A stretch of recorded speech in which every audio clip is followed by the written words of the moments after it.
오늘 우리에게 주신 하나님 말씀은 신명기 9장 1절에서 5절까지 말씀입니다.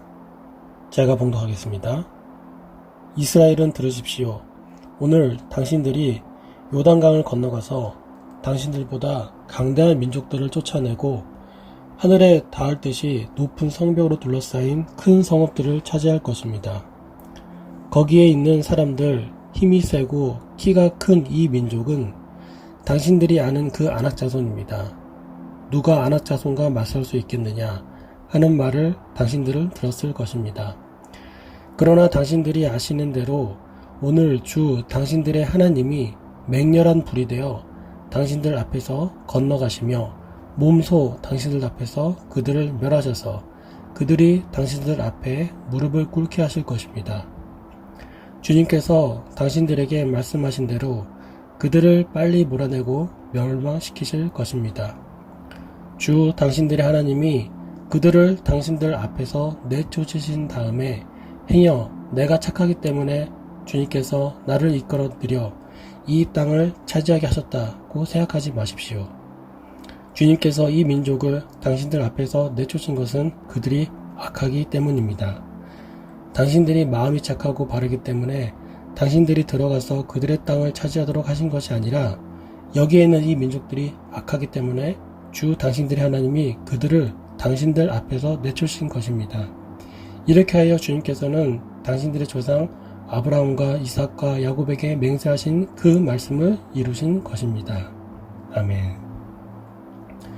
오늘부터 살펴보는 신명기 9장 말씀은 이스라엘이 가나안 땅을 정복하게 된 이유에 대해서 나옵니다. 이스라엘이 가나안을 정복하게 된 것은 순전히 하나님의 공의로움 때문이었습니다. 만왕의 왕이고 전쟁의 주인인 하나님께서 대적자들과 전쟁에서 승리하시고 당신의 나라를 세우셨습니다. 여기에 이스라엘이 보탬이 된 것은 전무하다고 할 수 있습니다.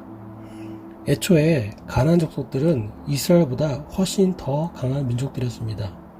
1절에 나온 바대로 가나안 족속의 성읍은 성벽이 하늘에 닿을 만큼 높고 견고했으며 그만큼 강력한 군사도 갖고 있었습니다.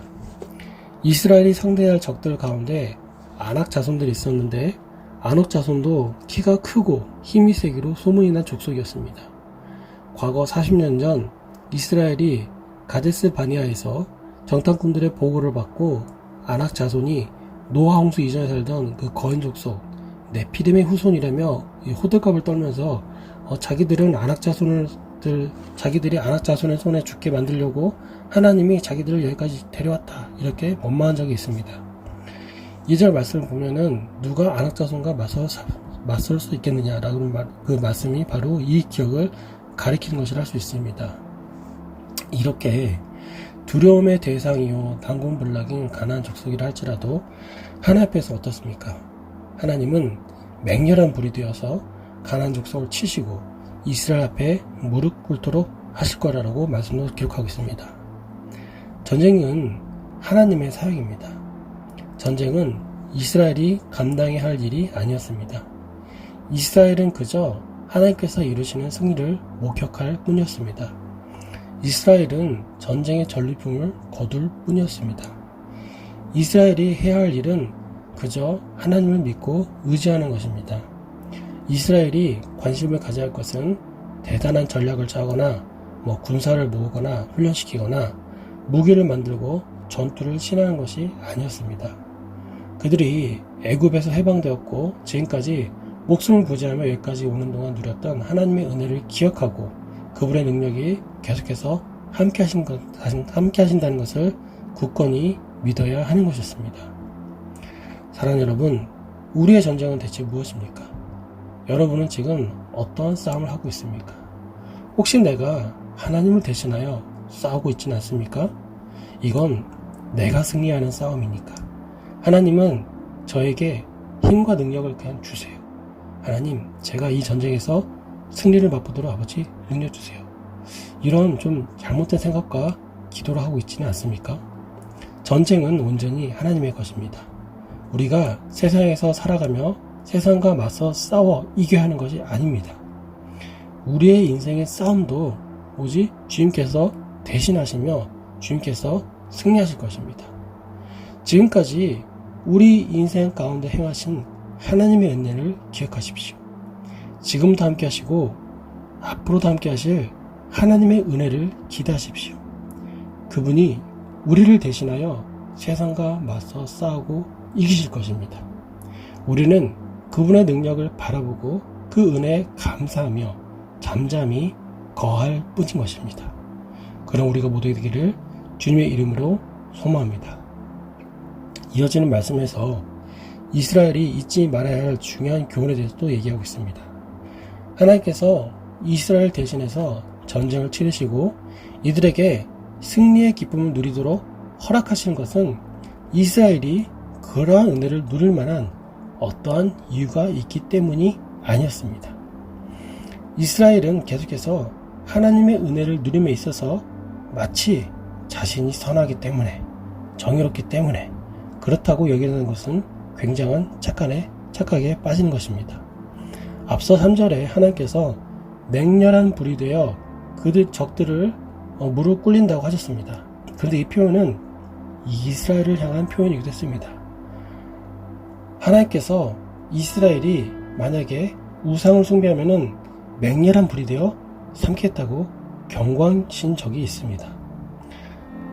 하나님은 공의로운 분이십니다. 가나안 족속이 하나님께 굴복당하는 것은 그들이 하나님 앞에 악하기 때문인 것입니다.